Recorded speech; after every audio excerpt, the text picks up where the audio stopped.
हाँ तो भाई लोगों, इस लेक्चर में हम पदार्थ के मापन की बात करेंगे। देखो, इससे पिछले वाले लेक्चर में हमने पदार्थ के बारे में जानकारी ली थी, जिसमें मैंने आपको सिर्फ सिंपल सी ये बात बताई थी कि पदार्थ होता क्या है, और केमिस्ट्री के डेफिनेशंस के बारे में बताई थी, कुछ तत्व, अणु, परमाणु के बारे में बताया था। ठीक है, समांगी मिश्रण, विषमांगी मिश्रण, इनके बारे में बताया था। शुद्ध पदार्थ, मिश्रण होते क्या है, इनके बारे में बताया था। मतलब पदार्थ की हमने कुल मिलाकर के पदार्थ के बारे में अच्छे से चर्चा कर ली थी पिछले लेक्चर में। ठीक है, अगर आप इस लेक्चर से शुरुआत करते हैं तो एक बार जाकर के चाहे 1.5 पे देख लो, लेकिन उस लेक्चर को एक बार देख लो आप। क्लियर है? लिखने जैसी कोई बात नहीं है। इनके जो नोट्स मैंने मेरे वीडियो के डिस्क्रिप्शन बॉक्स के अंदर लिंक दे दिया है, टेलीग्राम ग्रुप। ठीक है, उस टेलीग्राम ग्रुप को आप ज्वाइन करो, सब्सक्राइब करो, और वहां से आप नोट्स को डाउनलोड करो। जैसा मैं यहां लिखवाऊंगा शॉर्ट तरीके से वो डिटेल में मिल जाएंगे आपको। ठीक है, इतना पढ़ लोगे 11th क्लास मस्त हो जाएगी आपकी। चलो अब हम बात करते हैं पदार्थ का मापन, मेजरमेंट ऑफ मैटर। क्लियर है? देखो, सबसे पहली बात तो ये आती है यहाँ की पदार्थ का मापन क्यों जरूरी होता है। पहला मैटर तो यह है कि पदार्थ का मापन जरूरी क्यों होता है। यार एक बात बताओ, आप जनरल से हम बातें करते हैं कि किसी भी चीज को मापते क्यों हैं। मापने का रीजन है, जस्ट अ मिनट ट्रेन आ गई। हाँ तो देखो, मैंने बात बताई थी एक्चुअली क्या, ट्रेन हमारे यहाँ पास में ट्रैक है, तो ट्रेन आते जाते रहती है, बहुत ज़्यादा साउंड आता है इसका।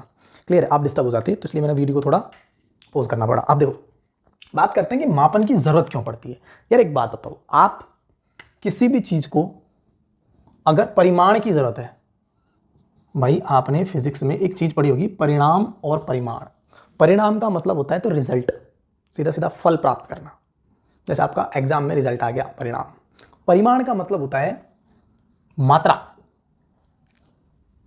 मात्रात्मक इकाई है परिमाण। ठीक है, मतलब संख्या। परिमाण का मतलब होता है संख्या, परिमाण मतलब संख्यात्मक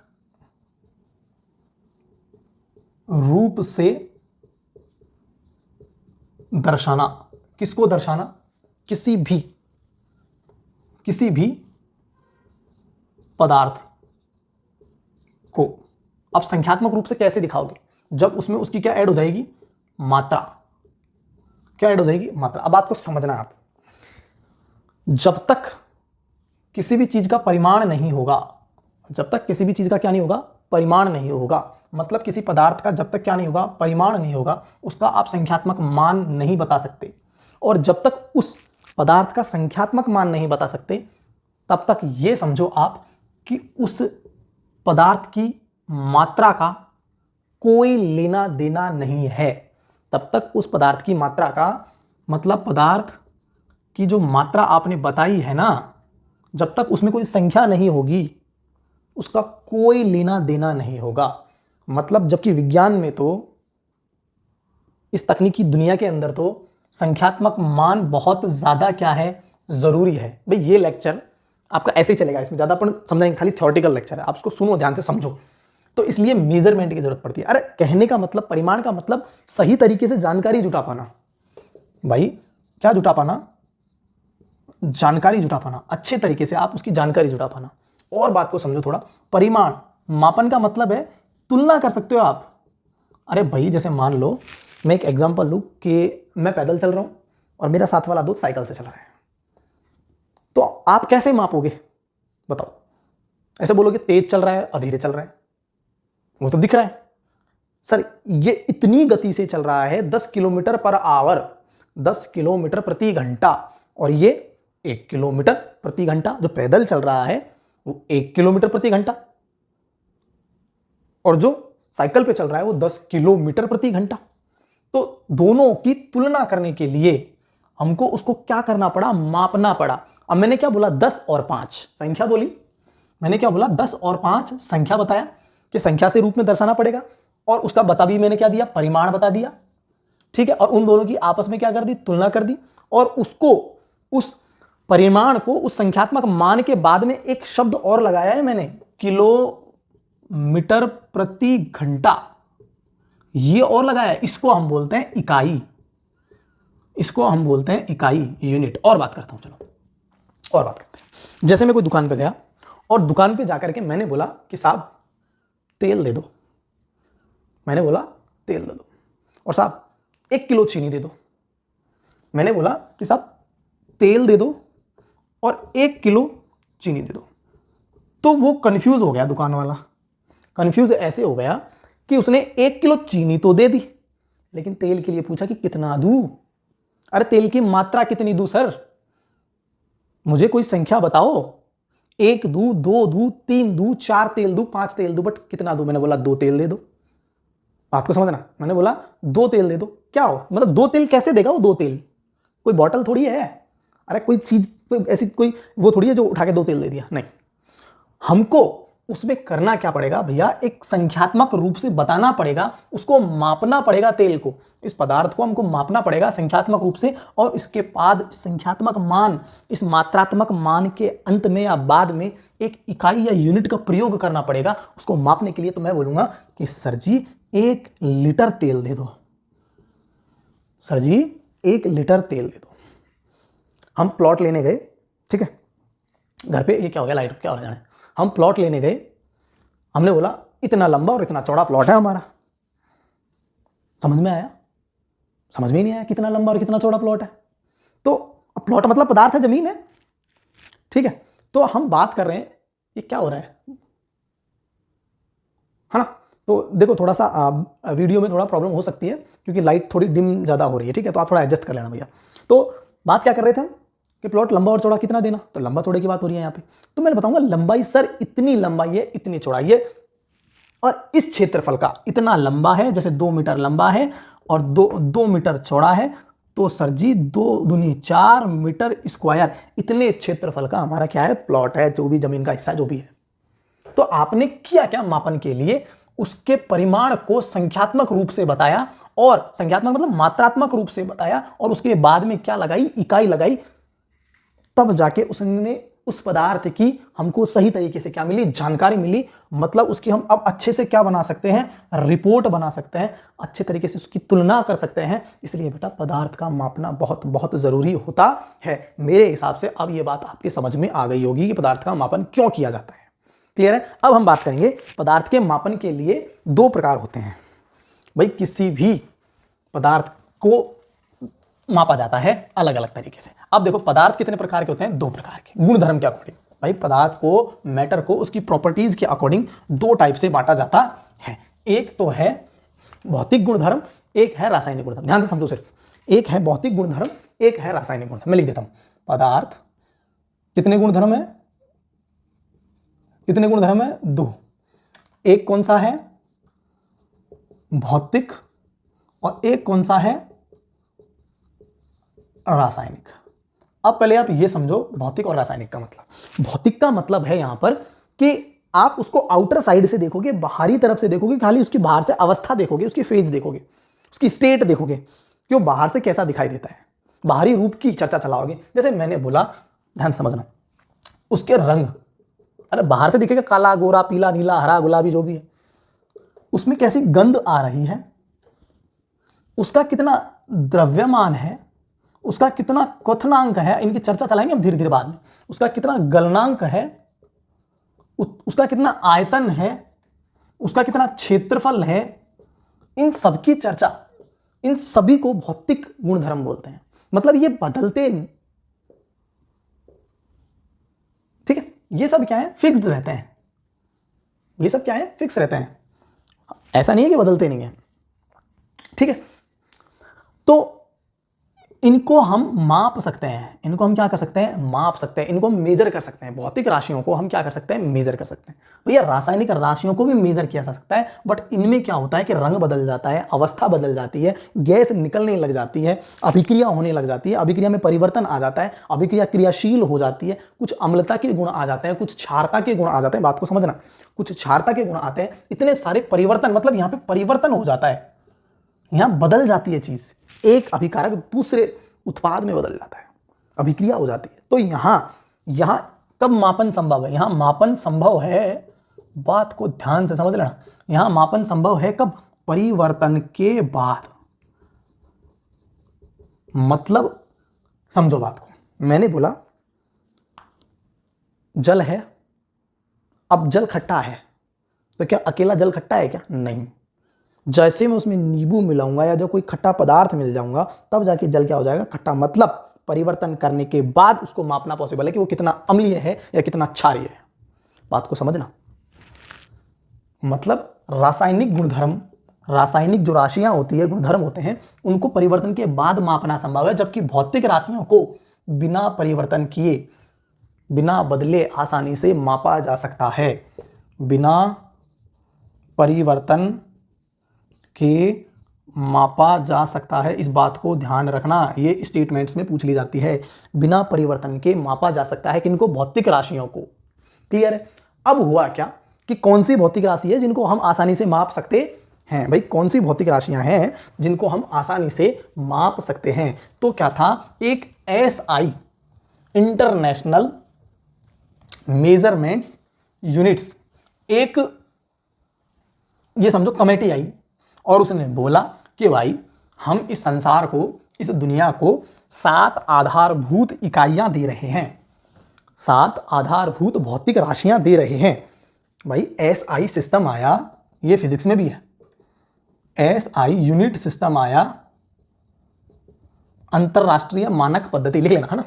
और अगर नहीं लिखते तो नोट्स टेलीग्राम से जाके डाउनलोड करो फर्स्ट क्लास, और उनको एक बार रीड मारो, याद हो जाएगा। ठीक है, SI यूनिट एक सिस्टम आया, अंतरराष्ट्रीय मानक पद्धति सिस्टम आया, और उसने बोला कि हम आपको 7 भौतिक राशियां दे रहे हैं। भाई 7 आधारभूत क्या दे रहे हैं? भौतिक राशियां दे रहे हैं हम आपको। ध्यान से समझते जाओ, आराम आराम से, बिल्कुल। लेक्चर लंबा जा रहा है लेकिन धीरे धीरे समझो, आराम से, प्रेम से समझो। 7 आधारभूत भौतिक राशियां दी। अब भाई उन्होंने बोला कि यही 7 राशियों को पूरा संसार फॉलो करेगा, जैसे हम बता रहे हैं ऐसे ही आप फॉलो करोगे। भाई होता क्या है कि हमारे गांव में मील में नाप लेते हैं, अमेरिका में देखते हैं तो किलोमीटर में नाप लेते हैं, ये है बात। हमारे यहाँ इंच में नाप लेते हैं, वहां सेंटीमीटर में नापते हैं। ये इंच वाला लेके गया कोई भी परिमाण, वो सेंटीमीटर लाया, दोनों में लड़ाई होगी। अरे नहीं मेरा सही है, मेरा गलत है, मेरा सही है, दोनों तुलना करने लग गए, जबकि चीज दोनों एक है, जबकि चीज दोनों एक है। ये चला केल्विन में, वो चला डिग्री सेल्सियस में, बोलो लड़ाई होगी। ये बोलता है नहीं मेरे यहाँ पे तो 60 सेकंड है, वो बोलता है नहीं मेरे तो 1 मिनट है, बात बराबर है, बट दोनों में लड़ाई होगी। तो इनने मिलकर के एक सम्मेलन किया, शादी वाला सम्मेलन नहीं किया, एक सम्मेलन किया, और उसकी डेट तो मुझे पता नहीं है, बट वो सम्मेलन किया और उसमें 7 आधारभूत फंडामेंटल्स फिजिकल क्वांटिटीज राशियां रखी, और बताया कि इनको आपको याद रखना है, इनको सेम तरीके से लेके चलना है पूरी दुनिया, और यही आपको माननी पड़ेगी। ठीक है, तो कौन कौन सी थी ध्यान से देखते जाओ। सबसे पहले इन्होंने बोला, पहली नंबर हम बोलेंगे भाई लंबाई। आप लंबाई को L से तो डिनोट करोगे और मीटर में नापोगे। किस में नापोगे? मीटर में, और मीटर को M से करते हैं। फिर बोलता है आप कोई भी द्रव्यमान होगा उसको, द्रव्यमान को किससे करोगे?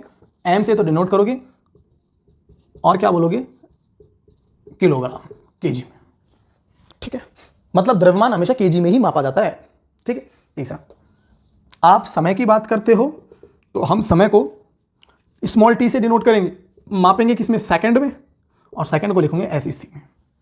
अगर आप बात करते हो ताप की, भाई कोई भी टेम्परेचर, टेम्परेचर को डिनोट करेंगे कैपिटल T से, मापेंगे केल्विन में, और केल्विन को लिखोगे K से। अगली बात करते हैं तो विद्युत तापमान के बाद में पदार्थ की मात्रा बात कर लेते हैं। कैसे भी लिख लो, वो ऊपर नीचे हो जाता है। पदार्थ की मात्रा, पदार्थ की मात्रा को आप स्मॉल n है ना, n से करोगे, लिखोगे मोल में। पदार्थ की मात्रा को आप मोल में मापोगे, मोल में, दर्जन भर्जन में नहीं, मोल में।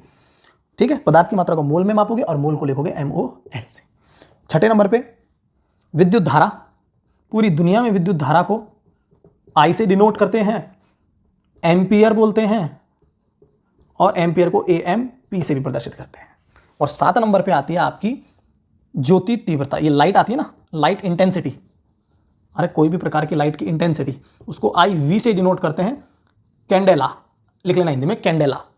और इसे आप CD से डिनोट करते हैं, कैडमियम नहीं है, CD है, candela, candela, candela, candela company भी है कैंडल लाइट डिनर भी होता है। ठीक है, ये 7 आधारभूत राशियां बनाई, और बोला कि अब इनके अलावा 2-4 राशियां और बचती है, जैसे क्षेत्रफल, ध्यान से देखना, जैसे आयतन, जैसे घनत्व। तो ये सब क्या है? इनसे बनाई गई राशियां हैं। ये सब क्या है? क्षेत्रफल, आयतन, घनत्व, इन सब से बनाई गई राशियां हैं। मतलब इनको हम बोलेंगे व्युत्पन्न राशियां। फिजिक्स में तो और भी बहुत सारी हैं, वो आप फिजिक्स में ही पढ़ोगे। हम यहां जनरल चर्चा कर रहे हैं इस चैप्टर की छोटी छोटी परिभाषाओं की। क्लियर है? यहां तक आपको समझ में आया मेरे हिसाब से?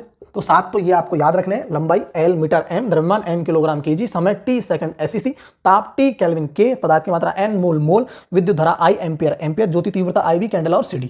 व्युत्पन्न राशियां इनसे बनाई जाती है, क्षेत्रफल, आयतन, घनत्व और व्युत्पन्न।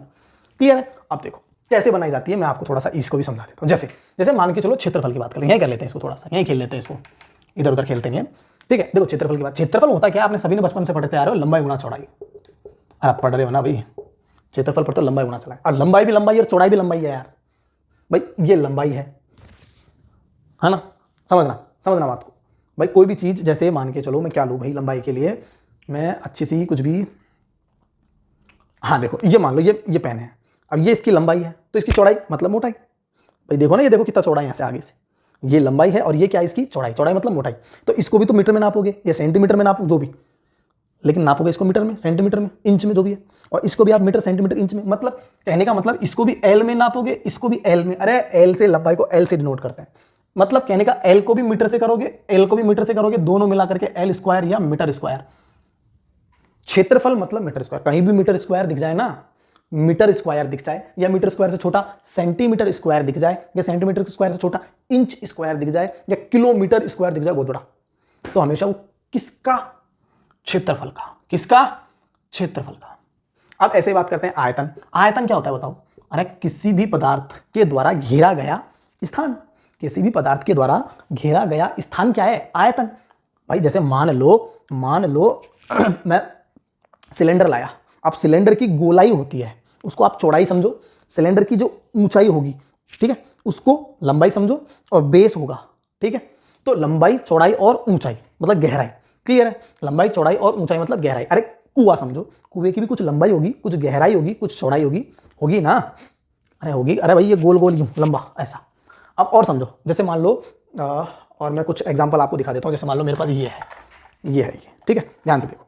अब इसमें क्या है, ये क्या है इसका, ये क्या है, ये, इसको आप ऊंचाई, ये चौड़ाई और ये लंबाई, ध्यान से देखो, ये ऊंचाई, ये चौड़ाई और ये लंबाई, मतलब 1 मीटर ऊंचा, 1 मीटर चौड़ा, 1 मीटर लंबा, या 1 सेंटीमीटर ऊंचा, 1 सेंटीमीटर चौड़ा, 1 सेंटीमीटर लंबा, ठीक है। इन तीनों का, अरे आयतन है ना ये, वॉल्यूम ही तो, इसने वॉल्यूम ही तो कवर किया, इसमें मैं पानी डाल दूंगा, क्षेत्रफल नहीं है ये, वॉल्यूम है इसके अंदर, क्लियर है?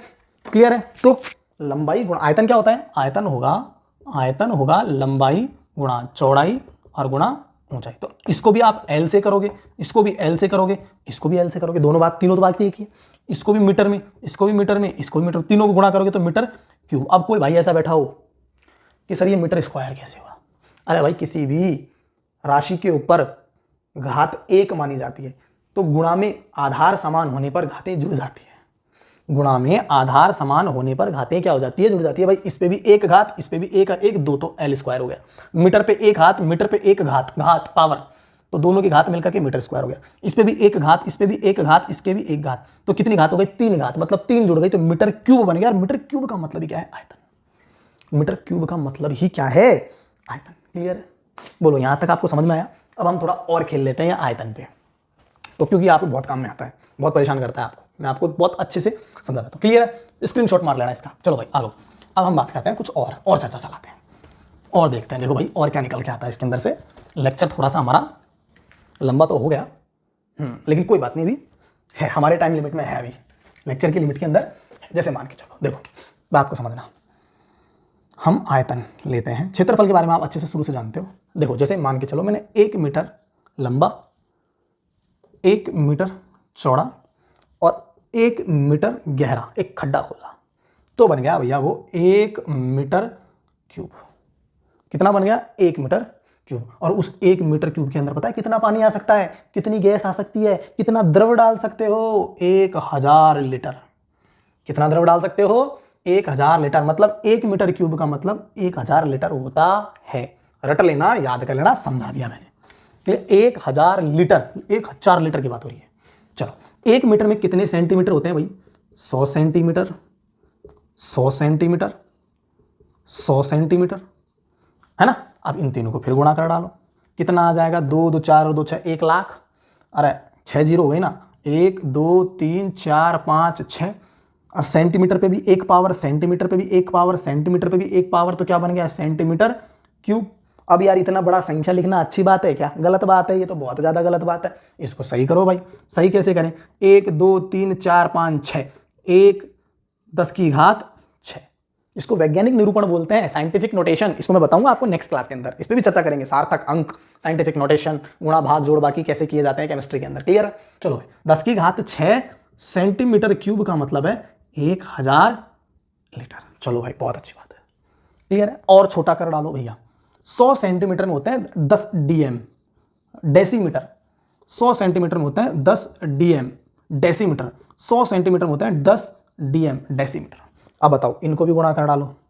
10 10 और 10 कितने बढ़ गए? 1000 डीएम क्यूब बराबर 1000 लीटर। 1000 डीएम क्यूब बराबर 1000 लीटर। बात को समझना, 1000 डीएम क्यूब बराबर 1000 लीटर। क्लियर है? अब एक बात देखो, ध्यान से समझो, बहुत प्यारी बात समझ के आएगी आपको, बहुत मजा आएगा थोड़ी देर में। ठीक है? अब देखो, यहां से देखो ध्यान से, मैं ऐसे कर सकता हूं कि 1 लीटर में 1 डीएम क्यूब। अरे भाई देखो इधर, भाई 1000 डीएम क्यूब में 1000 लीटर, तो 1 लीटर में 1000 डीएम क्यूब का, इसको नीचे ले जाओ, 1000 का क्या लगा दो भाग, 1000 से 1000 खत्म, बचा क्या? 1 डीएम क्यूब बराबर 1 लीटर। अरे आ गया ना, आ गया ना। इसको लिखना आप, बहुत इजी वे में लेके आया हूं, 1 डीएम क्यूब में 1 लीटर। चलो भाई, चलो भाई, अब बात करते हैं एक छोटी सी और। हम जानते हैं बचपन से पढ़ते हैं, अरे 1 लीटर में कितने ml होते हैं? 1000 ml। अरे 1 लीटर में कितने ml होते हैं? 1 लीटर में 100 ml होते हैं। कितने? 100 ml। 1 लीटर में 100 ml होते हैं। 1 मिनट, थोड़ा सा कंफ्यूजन है यहाँ पे, 1 लीटर में 100 ml वाला। 2 मिनट रुको आप। देखो थोड़ा कंफ्यूजन था ना, 1 लीटर में 100 ml नहीं होते, 1 लीटर में 1000 ml होते हैं। ठीक है? थोड़ी दिमाग से स्प्लिट हो गई थी ये बात। 1 लीटर में क्या होता है? 1000 ml। ओहो, अब देखो इसको सॉल्व करते हैं और शॉर्ट आउट करते हैं 1 लीटर को। देखो 1000 ml की बात कर रहे हैं भैया, 1 लीटर में 1000 ml। तो हम कहाँ चले बताओ? कहाँ चले? यहाँ चल लें? अरे अब बात को देखो, 1000 ml होते हैं 1 लीटर में। देखो 100 सेंटीमीटर की बात कर लेते हैं पहले। देखो ध्यान से देखना भाई, 100 सेंटीमीटर गुणा 100 सेंटीमीटर गुणा 100 सेंटीमीटर बराबर 1000 लीटर। अभी देखा ना, ये रहा। क्लियर है? अरे क्लियर है। तो 1 लीटर का मतलब वही 1000 को यहां ले जाओ नीचे, 1 0 से 1 0, 1 0 से 1 0, 1 0 से 1 0, बचा कितना? 10 10 और 10, 1000 सेंटीमीटर क्यूब। मतलब कितना? 1 लीटर। 1000 सेंटीमीटर क्यूब में कितना? 1 लीटर। 1000 सेंटीमीटर क्यूब में कितना? 1 लीटर। और बात समझ में आ गई? 1000 सेंटीमीटर में क्यूब में कितना? 1 लीटर। अब आपको पता है 1 लीटर में कितने? 1000 ml। 1000 सेंटीमीटर क्यूब 1 लीटर में 1000 ml, ये कर दिया मैंने 1000 ml। सही है? तो 1 ml में, अरे यार 1 ml में फिर ही 1000 का नीचे भाग लगा दो, 1000 से 1000 खत्म, 1 सेंटीमीटर क्यूब। 1 ml में कितना? 1 सेंटीमीटर। अरे मैंने करा कुछ नहीं है, सब वहीं से वहीं घुमा रहा हूं मैं भाई। मैंने बोला कि सर 1 मीटर गुणा 1 मीटर गुणा 1 मीटर, तीनों मिलके 1 मीटर क्यूब घन। ठीक है? ये वैल्यू याद रखो, 1 मीटर क्यूब में कितने? 1000 लीटर। चलो भाई, बहुत अच्छी बात है। दूसरा, 1 मीटर में 100 सेंटीमीटर, 100 सेंटीमीटर 100 सेंटीमीटर गुणा कर दिया, 10 की घात 6 सेंटीमीटर क्यूब, 1000 लीटर। इसे याद करने की कोई आवश्यकता नहीं, बड़ी वैल्यू है। और 100 सेंटीमीटर में 10 डेसीमीटर होते हैं।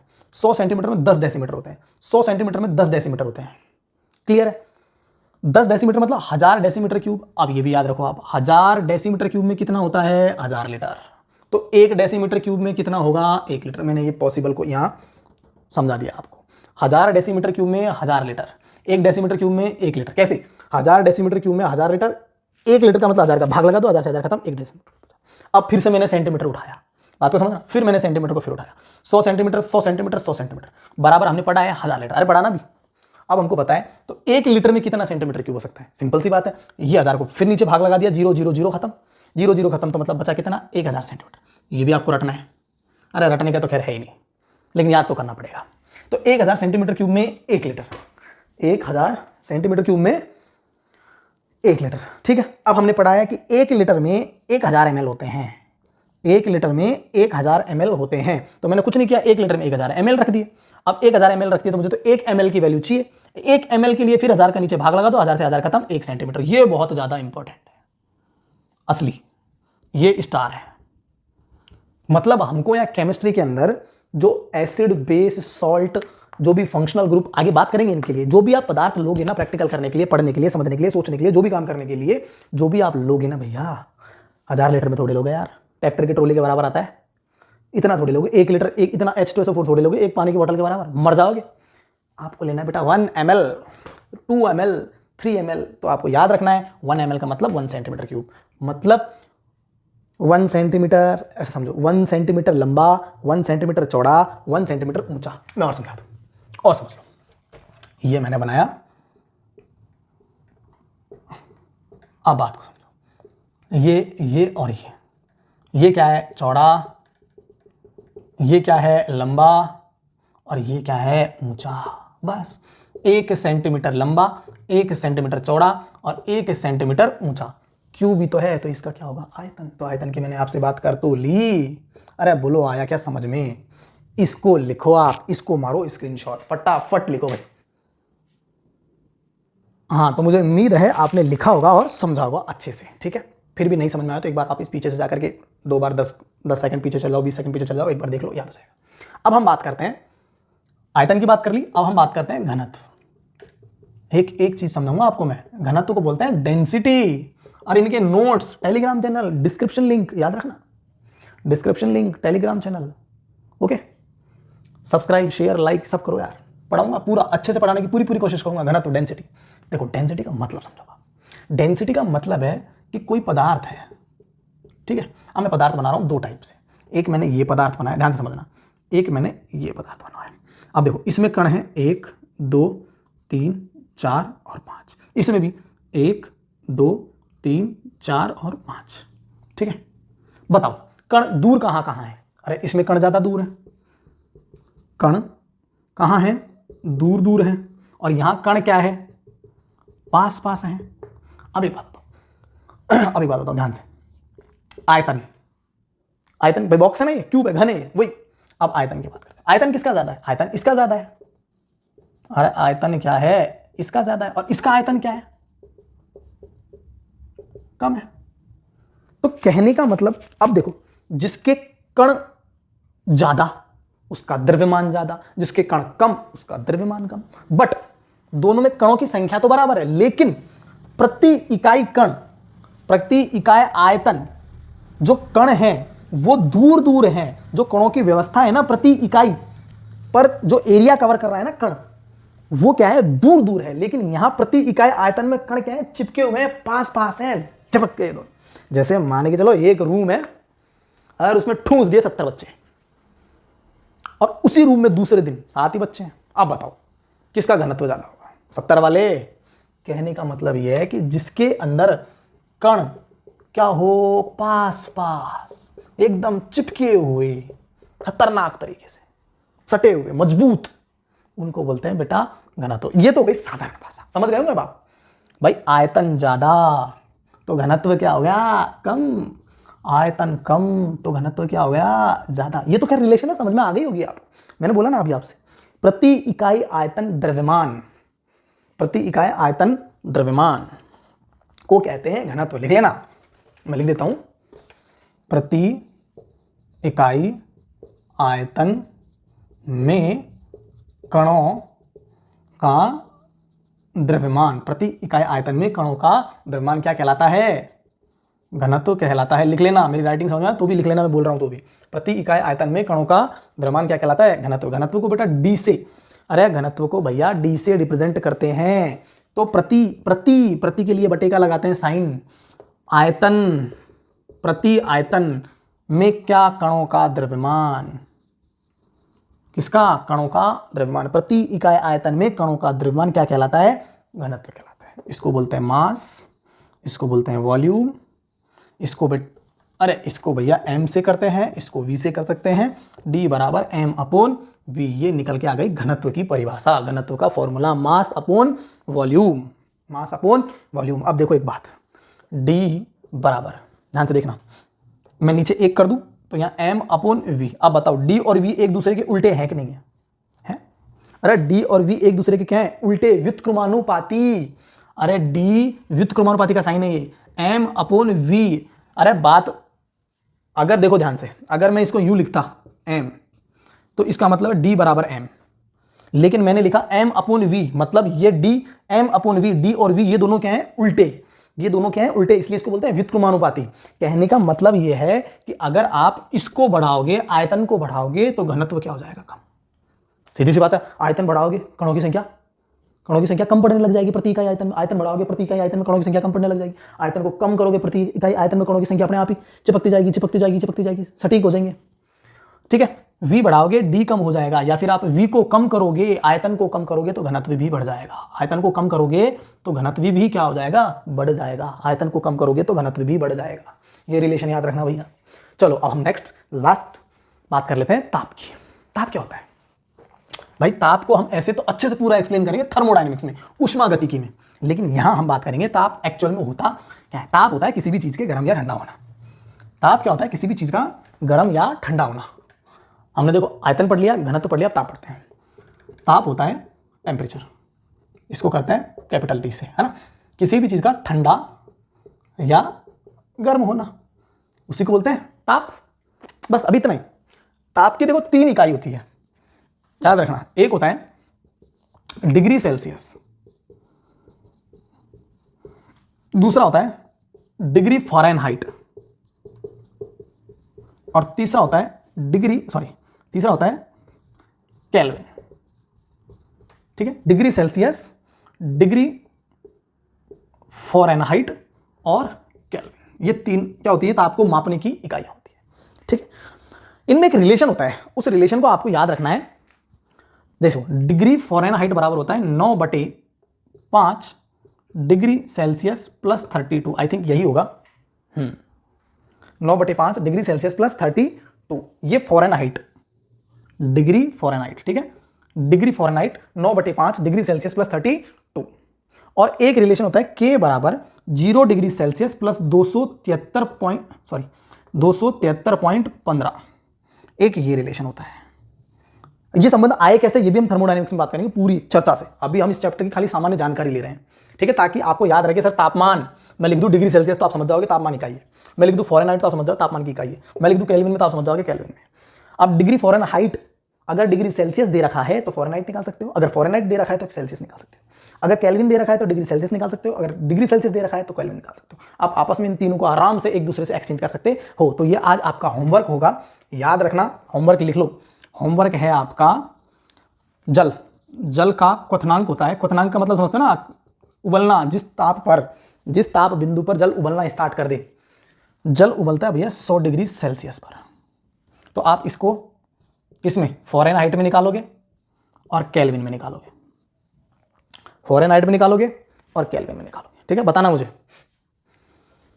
जल का हिमांक जमना, बर्फ बन जाएगा, ये 0 डिग्री सेल्सियस पे हो जाता है। तो इस 0 डिग्री सेल्सियस को भी आप डिग्री फ़ारेनहाइट में बताओगे और केल्विन में भी बताओगे, देखना। ठीक है, ये आपके होमवर्क है। जल का 100 डिग्री को फ़ारेनहाइट और केल्विन में, 0 डिग्री को फ़ारेनहाइट और केल्विन में। और बताओ, और बात करते हैं। हमारा तापमान होता है 98 डिग्री फ़ारेनहाइट, कोई सेल्सियस मत बोल देना गलती से, मरा जाओगे। 98 डिग्री फ़ारेनहाइट। ठीक है, इसको आप डिग्री सेल्सियस में कन्वर्ट करोगे और केल्विन में भी बताना, देखिए कितना आता है। ठीक है, उसके बाद रूम टेम्परेचर की बात कर लेते हैं। रूम टेम्परेचर कितना होता है? 27 degree, 25 degree Celsius. Room temperature होता है 25 डिग्री सेल्सियस, है ना। इसको आप फ़ारेनहाइट में और केल्विन में, कितने सवाल हो गए? 1, 2, 3 और 4, मतलब 4 दूनी 8 सवाल हो गए।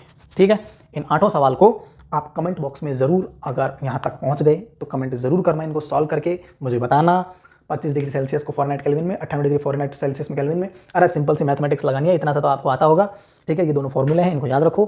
थैंक यू सो मच, बहुत बहुत धन्यवाद यहाँ तक बने रहने के लिए। और अगर आपको वीडियो पसंद आया है तो लाइक, शेयर और सब्सक्राइब ज़रूर करो। डिस्क्रिप्शन बॉक्स से टेलीग्राम से जा करके मेरे नोट्स को डाउनलोड करो, उनको PDF निकालो, या तो उनको लिख लो या उनको याद कर लो मोबाइल से। अच्छे से मोबाइल का अच्छे से प्रयोग करो। गाड़ी तेज मत चलाओ, धीरे चलाओ, मस्ती से ज़िंदगी जियो, खाओ पियो, ऐश करो, मौज करो, आनंद करो। जय श्री कृष्णा, जय श्री राधे।